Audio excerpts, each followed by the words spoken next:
Let's talk about Makoto Shinkai. Like Miyazaki, he's a relatively semi-famous director outside of anime, where his most famous film, Your Name, got mainstream recognition in cinematic circles.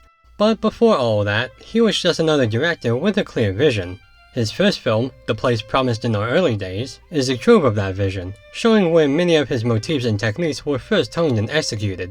So, is it wrong for me to say it's kinda boring? Don't get me wrong, it's still good, but there's a reason no one talks about it versus his other films. Hokkaido is home to an otherworldly tower built by the Soviets where Japan and its people speculate on its purpose. Three friends, Hiroki, Takuya, and Sayuri, make a promise to visit the tower after the completion of their makeshift plane of scrapped and damaged parts. But years later, the three drifted apart, with Hiroki being a normal school kid, Takuya working as a scientist, and Sayuri in a coma. Wanting to figure out why the tower's measurements are fluctuating and altering space, Takuya and the government seek to use Sayuri to understand the phenomena, while Hiroki wants to see his friend again. How will the three reconnect in the crumbling world, and what's the ultimate end goal of the tower's creators? It's interesting seeing where many of Shinkai's directive moods stem from, as his direction makes clear and concise takes on his shots. The sky and the horizon, still frame far shots, a ton of lens flares, oh my god, so many lens flares. I'm glad he got those out of his system in this movie because they are really distracting. It's in this precise camera work where the visual atmosphere takes precedence. Everything's solemn and sharp, while also softening in emotional vision, making for just about every shot to be a picture of a moment to be remembered. And that's good, because the story lacks that. The plot is muddled with complicated conjecture on the tower and the semantics of its purpose, all while writhing in angst coming from the main characters to a point where that's really their defining traits. The three friends really don't have much personality, which, to be fair, one of them's kind of asleep for a good portion of the film, so, you know.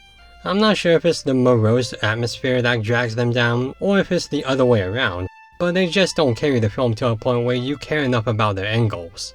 And yet, despite all of what's going on, it's just boring. Like, atmospherically, it is just this constant shifting between shots of beauty and dialogue of complexity with characters of little engagement. That's a majority of the film. It gets tiring really quickly, and it doesn't stop until the last 5 minutes. I really couldn't tell you about the motives of the characters or the intrigue of the tower or the personal connection between the audience and the emotions because it's drenched in an ennui sludge committed to delivering these shots in an all too consistent format. And that's a shame because individually these shots are gorgeous and well placed and angled perfectly. Visually, it's a strong contender to being one of anime's best overall, but it just doesn't hold the film up long enough to maintain a new or interesting divergence. So, is it bad? I hesitate to say, but yeah, it kind of is. It's slow, monotonous, and trying too hard to be artsy. But in a way, it's still excellent in the actual art, that being the animation, cinematography, and even the music. As a first film, it's good, and Makoto Shinkai did it well. As just another film, it's hard to get through, and I'm glad he has other movies under his belt that actually steps up from what this did.